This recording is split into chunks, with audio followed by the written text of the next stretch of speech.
પાકિસ્તાની જેલમાં કેદ ભારતીય માછીમારોનો મુદ્દો શક્તિસિંહ ગોહિલે રાજ્યસભામાં ઉઠાવ્યો।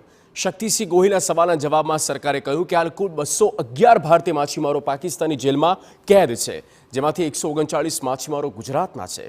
શક્તિસિંહ ગોહિલે માછીમારો અંગે કેન્દ્ર સરકારને રજૂઆત કરી।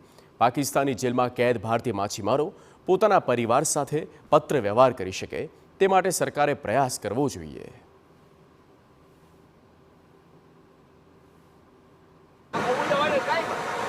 अपनी सरकारे लाल आंख करवी જોઈએ। 56 ની છાતી બતાવવી પડે।